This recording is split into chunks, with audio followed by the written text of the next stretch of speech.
Hello students, अब हम शुरू करते हैं अपना अगला टॉपिक जो कि हमारा है सेंट्रल नर्वस सिस्टम। ठीक है, तो देखिए सेंट्रल नर्वस सिस्टम में हमने पहले ही पढ़ा था कि दो पार्ट होते हैं, एक आपका होता है ब्रेन और दूसरा होता है आपका स्पाइनल कॉर्ड।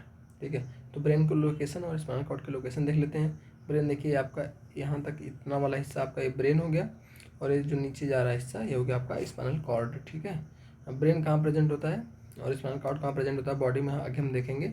अभी देखते हैं कि इनके बारे में थोड़ा सा जान लेते हैं। तो central nervous system is responsible for control and coordination of the activity of nervous system. मतलब नर्वस सिस्टम की सारी एक्टिविटीज़ के कंट्रोल एंड कोऑर्डिनेशन के लिए सेंट्रल नर्वस सिस्टम रिस्पॉन्सिबल होता है। ठीक है, और क्या करता है, direct incoming messages to motor neuron. मतलब जितने भी इनकमिंग मैसेज इसके पास आते हैं सेंसरी न्यूरॉन के थ्रू, उसको डायरेक्ट करता है कहाँ पे, मोटर न्यूरॉन के पास भेज देता है। और वो क्या करता है, वो करता है रिस्पॉन्ड टू स्टिमुली, फिर वो स्टिमुलस को रिस्पॉन्ड करता है अपने तरीके से। Central nervous system help person to change his behaviour according to the changing situations. मतलब जिस हिसाब से सिचुएशन बदलती है उसी हिसाब से इंसान अपना बिहेवियर भी बदलते हैं, अपने एक्शन भी बदलते हैं। ये सब कौन करवाता है, ये सब करवाता है हमारा सेंट्रल नर्वस सिस्टम। ठीक है, central nervous system help to give more appropriate and intelligent response to the various situation. मतलब कोई भी सिचुएशन है तो उसकी बेहतर उसका रिस्पॉन्स, उसका एक इंटेलिजेंट रिस्पॉन्स होता है वो हमारा सेंट्रल नर्वस सिस्टम ही देता है। वो सोच समझ के रिस्पॉन्स करता है। ठीक है, अभी कैसे करता है, central nervous system collect all the information from all the receptors of the body. मतलब बॉडी के जितने भी रिसेप्टर्स हैं उनसे सारी इन्फॉर्मेशन कलेक्ट करता है। ठीक है, इन्फॉर्मेशन एडेड टुगेदर, और उन इन्फॉर्मेशन को एक साथ मिलाता है, उनको जोड़ता है, समझता है चीज़ों को, और समझने के बाद जो उसको सही लगता है, जो उसको अप्रोप्रिएट लगता है, then messages are send to the effectors. फिर वो इफेक्टर्स को मैसेज भेजता है कि अब ये एक्शन लेना है। ठीक है, तो सेंट्रल नर्वस सिस्टम का हमारा पहला पार्ट है ब्रेन। उसके बारे में ये पढ़ लेते हैं कि ब्रेन क्या होता है। देखिए ब्रेन जो है हमारा वो है highest coordinating centre in the body.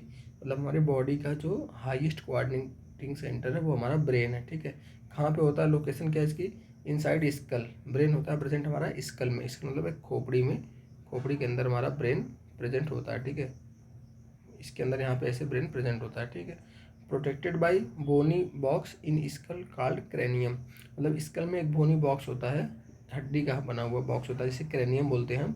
उसके अंदर हमारा ब्रेन प्रेजेंट रहता है, क्यों, प्रोटेक्शन के लिए। ठीक है, और उसके अलावा क्या होती है प्रोटेक्शन में, brain is surrounded by 3 membranes. उसमें 3 मेम्ब्रेन से सराउंडिंग होती है ब्रेन की, जिसे हम बोलते हैं मेनिंजेस, जिनको हम क्या बोलते हैं, मेनिंजेस। ठीक है, अब ये क्या करते हैं, ये भी करते हैं प्रोटेक्शन ऑफ ब्रेन। कैसे करते हैं, देखिए जो मेनिंजेस होते हैं वो 3 लेयर होते हैं। ठीक है, अब ऐसे 3 लेयर हो गया, ऊपर से आपका ये क्रेनियम वाला पार्ट हो गया, जो बोन वाला पार्ट हो गया, तो इसके अंदर ब्रेन रहेगा तो सेफ रहेगा। ठीक है, एक तरीके से गद्दे का काम करते हैं वो। ठीक है, अब देखिए और क्या होता है, space between meninges is filled with CSF, मतलब सेरेब्रो स्पाइनल फ्लूइड। मतलब जो इस मेनिंजेस के बीच की जो जगह होते हैं उसमें क्या भरा होता है, उसमें भरा होता है आपका सेरेब्रो स्पाइनल फ्लूइड। फ्लूइड मतलब एक लिक्विड भरा होता है। ठीक है, मान लीजिए एक लिक्विड भरा हुआ है उसमें, अब उस लिक्विड के अंदर क्या होता है, ब्रेन आपका पड़ा होता है। ठीक है, तो वो क्या करता है, लिक्विड प्रोटेक्ट करता है ब्रेन को शॉक से, मतलब झटके लगने से बचाता है, कहीं गिर गए खेलते हुए या फिर कहीं कूद रहे हैं, इन सब चीज़ों से झटके लगने से वो ब्रेन को आपको बचाता है। ठीक है, क्योंकि सबसे इंपॉर्टेंट पार्ट बॉडी का ब्रेन ही है, अगर ब्रेन डैमेज हो गया तो फिर पूरी बॉडी चल नहीं पाएगी। ठीक है, अब देखिए और क्या होता है, क्रेनियल नर्व जो होती है हमारी वो भी ब्रेन से ही अराइज होती हैं। ठीक है, अब देखिए ये ब्रेन का हमने डायग्राम बनाया वहाँ पे, ये आपका क्रेनियम हो गया, ये बोन का हो गया ना, ये आपका क्रेनियम हो गया, ये पूरा आपका स्कल है, ये क्रेनियम हो गया, इसके अंदर आपका ब्रेन है। ठीक है, इसको अगर साइड वेज से देखेंगे तो देखिए यहाँ से लेके यहाँ तक ये पूरा क्रेनियम इसका है, ये बोन का बना हुआ है, इसको प्रोटेक्शन दे रहा है। इसके अंदर 3 लेयर होती है और जो ये वाला पार्ट होता है इसमें आपका CSF भरा होता है, फ्लूइड जो भरा होता है।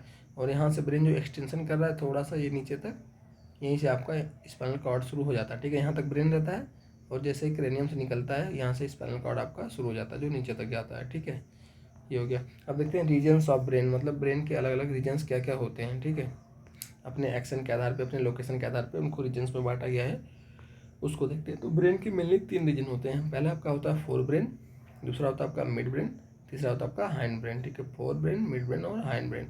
फोर ब्रेन को बोलते हैं सेरेब्रम, और मिड ब्रेन का कोई पार्ट नहीं होता है, और हाइंड ब्रेन को जो बोलते हैं उसमें होता है 3 पार्ट, एक होता है पॉन्स, एक होता है सेरेबेलम और एक होता है मेडुला। ठीक है, इसको डायग्राम में देख लेते हैं।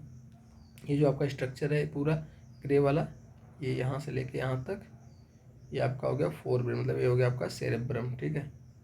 ये हो गया आपका इतना सेरेब्रम हो गया, ठीक है। ये जितने रेड रेड में मैंने शैडो कर दी, ये पूरा हो गया आपका सेरेब्रम, ठीक। ये हो गया आपका फोर ब्रेन का पार्ट, ठीक है। अब देखिए छोटा सा हिस्सा होता है मिड ब्रेन, ठीक है। यहाँ पे छोटा सा हिस्सा होता है मिड ब्रेन का, ठीक है। ये हो गया आपका मिड ब्रेन, और उसके बाद जो हिस्सा बचता है आपका वो आता है आपका हाइंड ब्रेन के अंदर। हाइंड ब्रेन के अंदर क्या क्या आता है आपका, पॉन्स आता है, तो देखिए इतना आपका पॉन्स हो गया, ठीक है। फिर आपका मेडुला आता है, यहाँ से यहाँ तक आपका मेडुला हो गया। फिर आपका सेरेबेलम आता है, ठीक है। सेरेबेलम ये वाला हिस्सा हो गया, ये पूरा जितना हिस्सा है इधर का ये हो गया आपका सेरेबेलम, ठीक है। इतना पूरा हिस्सा हो गया आपका सेरेबेलम, ठीक। और यहाँ से देखिए फिर मेडुला के बाद से आपका स्पाइनल कॉर्ड शुरू हो गया, हमने बताया था, ठीक है। तो देखिए सबसे पहले पढ़ते हैं फोर ब्रेन के बारे में। फोर ब्रेन क्या बोलते थे, सेरेब्रम बोलते थे। उसका डायग्राम देख लेते हैं। इसके भी अलग अलग पार्ट होते हैं, सेरेब्रम के भी डिपेंड करता है, जैसे फ्रंटल लोब सामने वाला हो गया, टेम्पोरल लोब साइड वाला हो गया, पैराइटल ऊपर वाला लोब हो गया, और ऑक्सीपिटल पीछे वाला लोब हो गया। ये सब हम हायर क्लासेस में पढ़ेंगे। अभी बस देखते हैं simply functions of fore brain, ठीक है। इसके फंक्शन क्या क्या होते हैं। तो फोर ब्रेन जो होता है आपका, जो सेरेब्रम होता है, उसके इंपॉर्टेंट फंक्शन होते हैं लर्निंग, ठीक है। सबसे पहला उसका फंक्शन होता है लर्निंग, मतलब जो हम सीखते हैं वो होता है। फिर रीजनिंग, जैसे सोचते हैं कि ये क्यों हुआ, कैसे हुआ। इंटेलिजेंस, हमारा जितना इंटेलिजेंस होता है, हमारी जो पर्सनालिटी होती है, हमारी जो मेमोरी होती है, ये सारा फंक्शन आपका है सेरेब्रम का, ठीक है। तो मतलब बहुत इंपॉर्टेंट पार्ट है ब्रेन का ये। अगर सेरेब्रम डैमेज हो जाएगा तो ये सारे फंक्शन हमारे लॉस हो जाएंगे, ठीक है। ऑल ओवर थाट्स, हमारी जितनी सोच है, एक्शंस जो हम करते हैं, सेंसेशन जो हम महसूस करते हैं, एंड मोमेंट्स, जो हमारी मूवमेंट होती है बॉडी की, आर कंट्रोल बाय सेरेब्रम। मतलब सब कुछ, अपने थॉट, एक्शन, सेंसेशन, मोमेंट, सब कुछ हमारा कंट्रोल करता है सेरेब्रम में, ठीक है। और have different areas for performing different function, जैसे मैंने बताया था कि डिफरेंट डिफरेंट इसमें एरियाज होती हैं, सब अपना अपना अलग अलग फंक्शन करते हैं वो, ठीक है। अब देखिए इसमें एक होता है एसोसिएशन एरियाज, ठीक है। एक होती है इसमें एसोसिएशन एरियाज, वो क्या करती है, वो कंट्रोल करती है थिंकिंग एंड मेमोरी को, ठीक है। थिंकिंग एंड मेमोरी मतलब सोचने को और हमारी याददाश्त को कंट्रोल करती है। और क्या करती है, और करती है स्टोर इन्फॉर्मेशन एंड एक्सपीरियंसेस, मतलब कोई जानकारी हमने पढ़ी, कहीं कुछ देखा, उसको स्टोर कर लेगी। कोई एक्सपीरियंस हुआ हमारी लाइफ में, उसको स्टोर कर लेगी। फिर कभी लाइफ में दोबारा ऐसा होगा तो वो उसके पास रहेगा, वो मेमोरी के फॉर्म में, तो आपको बता देगी कि नहीं हमने ऐसी चीज़ देखी थी पहले भी, ठीक है।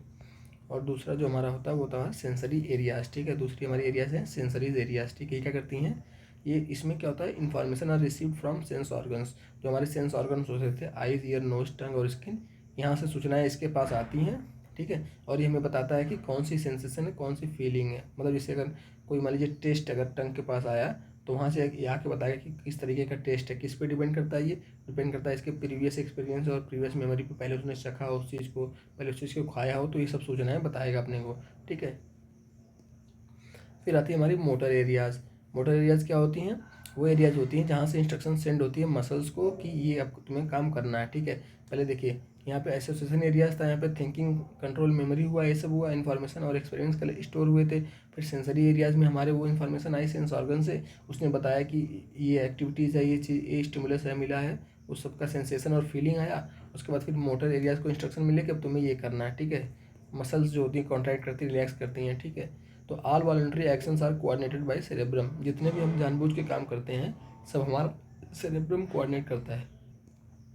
अब देखते हैं दूसरा मिड ब्रेन के बारे में, ठीक है। मिड ब्रेन का क्या क्या फंक्शन है, ठीक है। पहला फंक्शन मिड ब्रेन का जो है वो है control reflex movement of the head, neck and trunk, ठीक है। ये रिफ्लेक्स मूवमेंट्स को कंट्रोल करता है। अभी रिफ्लेक्स मूवमेंट क्या होते हैं हम आगे देखेंगे डिटेल में। किसके रिस्पॉन्स में, विजुअल या फिर ऑडिटरी स्टिमुलस के रिस्पॉन्स में, मतलब कुछ देखा या फिर कुछ सुना, उसके रिस्पॉन्स में जो हेड, नेक और ट्रंक होता है हमारा, उसका रिफ्लेक्स मूवमेंट को ये कंट्रोल करता है, ठीक है। और क्या करता है, control reflex movements of eye muscles, जो आपकी आंखों की मसल्स होती हैं उनकी रिफ्लेक्स मूवमेंट को भी कंट्रोल करता है, जैसे कि प्यूपिल के साइज में चेंज करना और आई लेंस के साइज में चेंज करना, ठीक है। इन सब को भी वो कंट्रोल करता है। अब देखते हैं तीसरा आपका हाइंड ब्रेन आ गया, ठीक है। हाइंड ब्रेन क्या होता है आपका, जो लास्ट पार्ट था ब्रेन का, ठीक है। इसके तीन पार्ट हमने पढ़े थे, एक हमारा था पॉन्स, एक हमारा था मेडुला, और एक था हमारा सेरेबेलम। ये तीनों पार्ट थे आपके हाइंड ब्रेन के, ठीक है। अब देखिए पॉन्स क्या करता है, pons take part in regulating respiration. Pons के पास क्या होता है, रिस्पायरेशन होता है, रिस्पायरेशन को रेगुलेट करता है पॉन्स अपना, ठीक है। मतलब सांस जो हमारी लेते हैं हम लोग, उसको ये रेगुलेट करता है। तो कोई पूछे कि हमारा सांस लेने का सेंटर कहाँ पे है, तो हम बता देंगे पॉन्स में, ठीक है। सेरेबेलम क्या करता है, cerebellum help in maintaining posture and balance, मतलब कि हम जो खड़े होते हैं तो हमारा बैलेंस जो बनाता है या फिर हम जिस पोस्चर में खड़े होते हैं उसको मेंटेन करने के लिए सेरेबेलम काम करता है। मतलब मिला जुला के हमारा सारा बैलेंस सेरेबेलम देखता है, ठीक है। और क्या करता है, enable us to make precise and accurate movements, मतलब हमें प्रिसाइज और एक्यूरेट मूवमेंट्स करवाने में मदद करता है। मतलब किसी पतली सी दीवार पे चल रहे हैं हम लोग, या फिर कहीं छोटी सी जगह में दौड़ रहे हैं, मतलब कोई भी ऐसा प्रिसाइज और एक्यूरेट मूवमेंट हो गया, कुछ हम कोई निशाना लगा रहे हैं, कुछ भी कर रहे हैं, तो उसमें सेरेबेलम मदद करता है। बैलेंस के काम में सेरेबेलम मदद करता है, ठीक है। It coordinates smooth body movements, जैसे स्मूथ बॉडी मूवमेंट्स जैसे हमारा वॉकिंग हो गया, डांसिंग हो गया, राइडिंग बाइसिकल हो गया, इन सब में कोऑर्डिनेट करता है। तभी हम साइकिल चलाते हुए गिरते नहीं, क्योंकि सेरेबेलम हमारा बैलेंस बनाने का काम करता है, ठीक है। फिर आता है हमारा तीसरा मेडुला। मेडुला क्या करता है, कंट्रोल्स वेरियस इनवॉलंटरी एक्शंस, जो इनवॉलंटरी एक्शंस होते हैं उनको कंट्रोल करता है। जो हमारे सोच के हिसाब से नहीं होते, जो अपने आप होते रहते हैं, उनको कंट्रोल करता है। जैसे कि हार्ट बीट हो गया, हार्ट बीट तो हम सोचते नहीं कि हमारा दिल धड़के तभी धड़कता है, वो तो हमेशा 24/7 धड़कता ही रहता है। जैसे हमारी ब्रीदिंग हो गई, जो हमारा सांस है वो हम चाहते हैं या फिर ना चाहें वो सांस हम लेते ही रहेंगे, वो भी इनवॉलंटरी एक्शन हमारा। जैसे हमारा ब्लड प्रेशर तो हमेशा बना ही रहेगा, चाहे हम सोचें उसके बारे में चाहे ना सोचें। ऐसे हमारा जो पेरिस्टैल्टिक मूवमेंट होता है, जो गट मूवमेंट होता है, मतलब जो खाना हमारे पेट से जाता है इंटेस्टाइन में, फिर स्मॉल से लार्ज में, फिर बाहर निकलता है, ये सब प्रोसेस के बारे में हम नहीं सोचते हैं, ये अपने आप होते रहते हैं, ठीक है। इसलिए इनको इनवॉलंटरी एक्शन बोलते हैं। तो उसको कंट्रोल कौन करता है, उसको मेडुला कंट्रोल करता है, ठीक है। और क्या करता है मेडुला करता है, रिफ्लेक्स कंट्रोल करता है, जैसे कि स्वॉलोविंग, मतलब कुछ हम निगल रहे हैं उसके रिफ्लेक्स को, कफिंग खांसी के, स्नीजिंग छींकने के, और वोमिटिंग उल्टी करने के, इन सब के रिफ्लेक्स को कंट्रोल करता है मेडुला। तो कोई आपसे पूछे वोमिटिंग सेंटर क्या है, तो बोल देंगे मेडुला, ठीक है। स्नीजिंग, कफिंग, सॉलोइंग, इन सब का सेंटर क्या है, मेडुला, ठीक है। ये हो गया हमारा सारा ब्रेन का पार्ट। अब देखते हैं स्पाइनल कॉर्ड, ठीक है। स्पाइनल कॉर्ड कैसी होती है, सिलेंड्रिकल स्ट्रक्चर होता है, ठीक है, एक सिलेंडर के जैसा होता है। ऐसे मान लीजिए सिलेंडर लंबा सा, इसके जैसा है हमारा स्पाइनल कॉर्ड, ठीक है। Begin as continuation of medulla and extend downward, सबसे इसके लास्ट में क्या था, यहाँ पे मेडुला था हमारा, जो हमने पढ़ा था ब्रेन में मेडुलर पार्ट था, इधर सेरेबेलम था आपका, ठीक है। इधर उसके ऊपर और पॉन्स था, उसके बाद फिर आपका मिड ब्रेन था, ऐसे करके ब्रेन था पीछे पूरा इधर। तो जो मेडुला का एक्सटेंशन होता है वहाँ से शुरू होता है ये, और नीचे तक जाता है पूरा, ठीक है। और ये भी एक बंद होता है बोनी कैविटी में, इसको क्या बोलते हैं, vertebral column.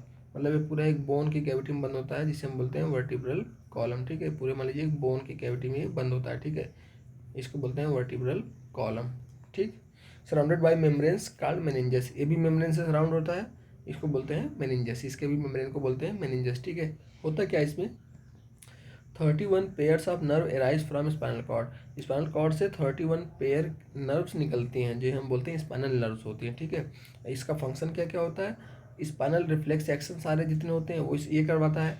Conduction of nerve impulse to and from the brain, मतलब जो ब्रेन में नर्व जाती है और जो ब्रेन से नर्व आती है, उसमें जो इम्पल्स कंडक्शन होता है वो इसी के थ्रू होता है, स्पाइनल कॉर्ड के थ्रू होता है, ठीक है।